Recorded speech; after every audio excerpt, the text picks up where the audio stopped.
Olá pessoal, sejam bem-vindos. Glauco Rodrigues, VMware Brasil, faço parte do time de engenharia e hoje eu queria falar de um assunto bem interessante que é a questão de clusters estendidos com vSAN.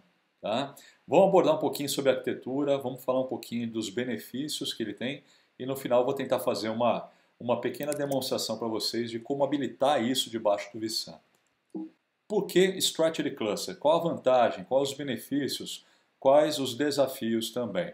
Bom, Strategy Cluster nada mais é do que eu poder expandir a minha infraestrutura entre diferentes localidades, tanto a parte computacional quanto a parte de armazenamento também, e compartilhar isso através desses sites, né, basicamente. Os benefícios são diretamente proporcionais. Primeiro ponto, uma disponibilidade contínua das minhas aplicações, ou seja, um ativo-ativo, a possibilidade de eu poder balancear cargas e workload entre esses sites e preparar esse ambiente para uma solução de desastre avoidance, por exemplo. Tá? Naturalmente, uma infraestrutura como essa traz alguns desafios. Né? Primeiro, ele é, de certa forma, imprevisível no momento que a gente começa a colocar novas demandas, né? Ou depende da resiliência dessa infraestrutura para atender essas aplicações. A questão de monitoramento, performance, configuração, né, é custoso do ponto de vista de padronização de infraestrutura. Então ele acaba criando alguns silos, né, basicamente especializados de hardware, do ponto de vista de armazenamento e também do ponto de vista computacional, porque ele depende o quê? Exatamente de uma arquitetura, de uma família de processadores, uma família de armazenamento, software exatamente para fazer a replicação, a configuração do ponto de vista de rede e segurança. Então, traz esse tipo de desafio. E a VMware colocou no mercado justamente para endereçar esses tipos de problema, né, dos desafios do Strategy Cluster tradicional, através de uma arquitetura hiperconvergente, ou seja, trazendo a área de armazenamento juntamente da área computacional, né, colocando o vSAN, o algoritmo do vSAN diretamente no kernel do hypervisor, para que a gente pudesse unificar essas duas áreas e ofertar uma infraestrutura baseada no hardware comoditizado, né, para a gente justamente baixar o custo de aquisição em relação aos servidores. E, claro, poder já salvar, porque a gente não precisa investir necessariamente mais numa caixa especializada de armazenamento para que isso aconteça. Outro ponto importante, toda a solução da VMware é gerenciada por políticas debaixo de um único painel de controle. Ou seja, nós desenhamos um SLA, uma política de armazenamento para entregar para uma aplicação e nela a gente determina qual o tipo de tolerância falha, o tipo de disponibilidade, o tipo de performance que ela vai ter. Então você anexa aquela máquina virtual a essa storage policy e automaticamente o ambiente passa a cuidar daquela aplicação da forma como você desenhou. De novo, né? A aplicação é quem está no comando aqui. Isso é interessante porque a adoção de uma arquitetura hiperconvergente, no que tange a hardware, uma solução de software hiperconvergente, falando do vSphere e do vSAN, ele vai ajudar a eliminar o quê? Os silos dentro do meu data center e tornar a questão do Strategy Cluster mais fácil possível. Vamos dar uma olhadinha então na arquitetura do Strategy Cluster com o vSAN. E o vSAN ele é pautado nesse conceito chamado domínio de falha. O domínio de falha nada mais é do que a garantia que eu tenho de que a réplica de um VMDK nunca vão estar juntas, por exemplo, no mesmo disk group ou no mesmo recurso computacional, um host, por exemplo. Onde nós temos domínio de falha? No cluster local, cada host é um domínio considerado um domínio de falha. Numa divisão por hacks, cada hack no meu data center é considerado um domínio de falha. E se trouxermos aqui o contexto do Strategy Cluster, cada localidade é considerada um domínio de falha. Qual o pré-requisito, né, em relação à conectividade para que o Strategy Cluster aconteça? Primeiro, eu preciso ter o vSAN acima da versão 6.1. Né, eu preciso ter a conectividade entre sites, tanto L2 quanto L3, ambas são suportadas. Eu preciso ter um port group dedicado, um vmkernel dedicado para o tráfego do vSAN. E aqui a gente leva em consideração o quê? Como a gente estipula o tamanho da banda? Baseado no número de escritas que nós temos nos nossos workloads. Okay? E aí a gente define a banda. Então não necessariamente 10 gigabit é uma necessidade, é uma recomendação mas não uma obrigatoriedade. Então você pode ter baseado no link 5, 1 GB, 2 GB, desde que você possa manter um round trip, uma latência sustentável na faixa dos 5 milissegundos. Tá? Acima disso, existe o particionamento do Strategy Cluster. O vSAN hoje permite a você 3 domínios de falha. O site principal, o site secundário e o terceiro site que é o site, a gente chama de testemunha. Aquele site que vai ficar monitorando e recebendo os metadados do site principal, do site secundário, para uma tomada de decisão caso haja algum tipo de particionamento dessas localidades. Tá? O pré-requisito de banda é muito baixo, a gente está falando de conectividade de 1 mega, 1 mega e meio, porque a gente não trafega dado, e uma latência na casa dos 100, 200 milissegundos de round trip. Então, basicamente qualquer link que a gente tem disponível hoje é capaz de olhar para o site primário e para o site secundário e receber os metadados destes ambientes. Então vamos dar uma olhadinha, né, como acontecem as escritas de uma máquina virtual num ambiente como o Strategy Cluster. A máquina virtual fazendo a gravação de um dado, ela acontece simultaneamente em ambas as localidades, em ambos os disk groups dessas localidades. Então, por isso que a gente não consegue ou não pode exceder os 5 milissegundos de round trip, porque essa escrita acontece de forma síncrona. Né?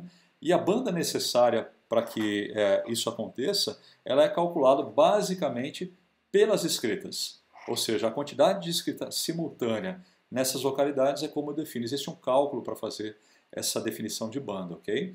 Já no caso da terceira perna do Strategy Cluster, no caso do Witness, onde a gente só está trafegando metadado, ela é dependente basicamente da quantidade de componentes disponível no Strategy Cluster, ou seja, o cálculo básico é para cada 1000 componentes a gente separa uma banda de 2 megabits por segundo para fazer essa gravação de metadado.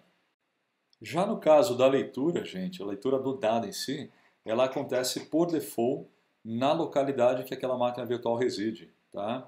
Então, não necessariamente eu preciso trazer o dado lá da infraestrutura secundária para fazer, de forma síncrona, né, para fazer a junção dessas informações e entregar à máquina virtual. Como a máquina virtual está na localidade, ela não tende a se mover entre essas localidades, eu não preciso fazer o reaquecimento do cache.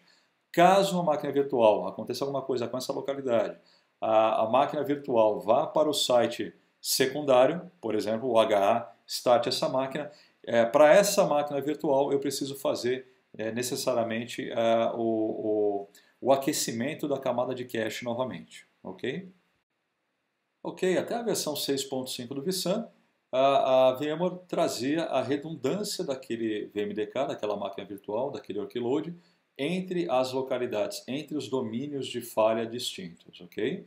Já na versão 6.6 agora, existe uma outra funcionalidade, um outro nível de disponibilidade, que é a redundância também local, ou seja, dentro do meu site preferido, ou do meu site secundário, eu consigo determinar um outro nível de redundância. Então aqui pelo desenho a gente percebe o quê?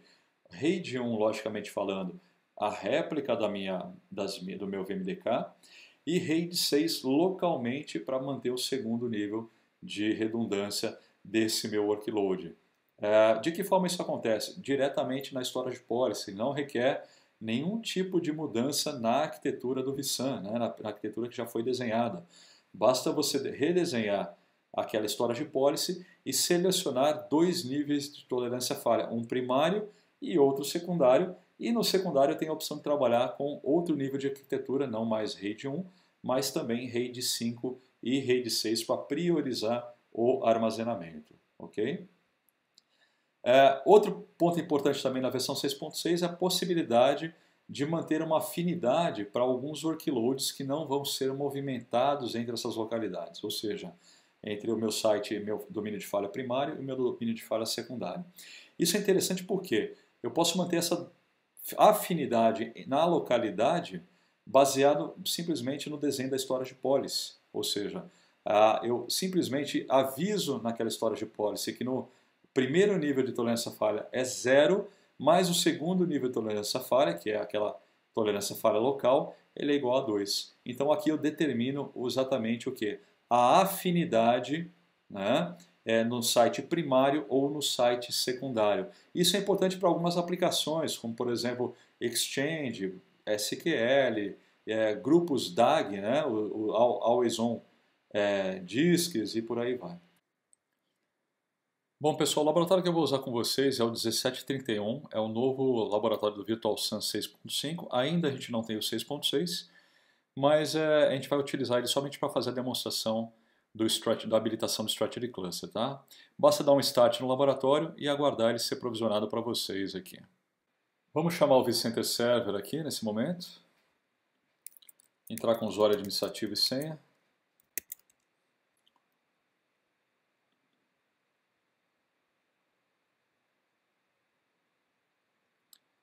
Perfeito, e aqui eu tenho a visão geral do meu cluster, né? Vamos adicionar um quarto elemento aqui nesse ambiente. Ok, ele já está configurado com o vSun, vmkernel do vSun, basta adicionar esse host ao cluster. Vamos tirar ele de modo de manutenção.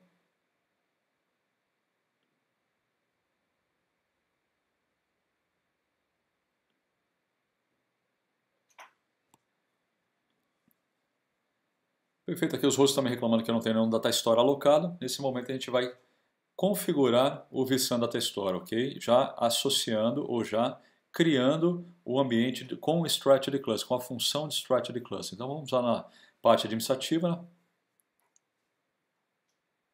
VirtualSun, ele está desabilitado.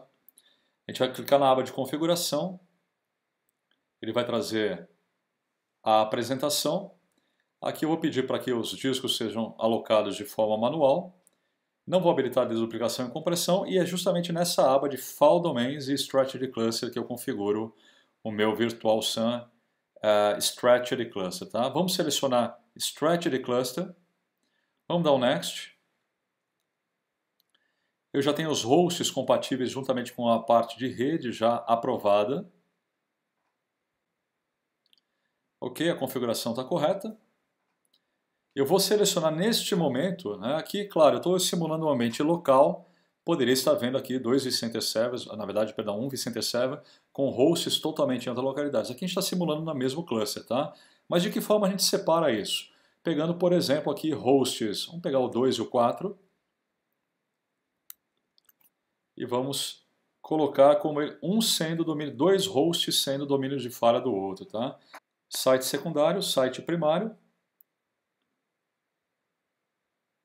Ele vai perguntar para mim quem é o meu witness, e esse witness precisa necessariamente estar fora desse cluster. No caso aqui é um laboratório, ele está no mesmo cluster. Os discos que vão ser utilizados nesta máquina em si. Finish. E o processo agora está acontecendo aqui em background.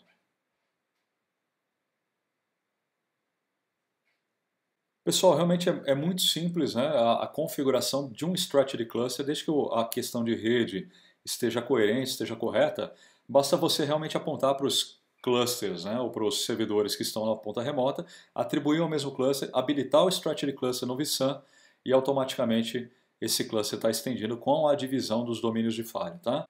Aqui estão os meus sites, né? O preferido e o secundário, cada um com dois hosts, e a partir daqui eu posso aumentar a quantidade de hosts, ou se não, lá na Storage Policy, mudar as configurações de tolerância à falha, tanto no modo estendido, né, quanto no modo local. Ok, gente? Então, só uma visão rápida de como funciona, uma demonstração rápida de como acontece a gestão, a habilitação e a gestão. Caso o ambiente venha a crescer, futuramente você pode acrescentar novos hosts a essa camada e fazer a divisão entre cada uma das localidades, ok? Eu agradeço por enquanto, obrigado, espero que vocês tenham gostado do tempo que nós passamos aqui. Qualquer coisa, fiquem à vontade para entrar em contato e a gente conversar um pouquinho melhor a respeito, tá joia? Um abraço, até logo.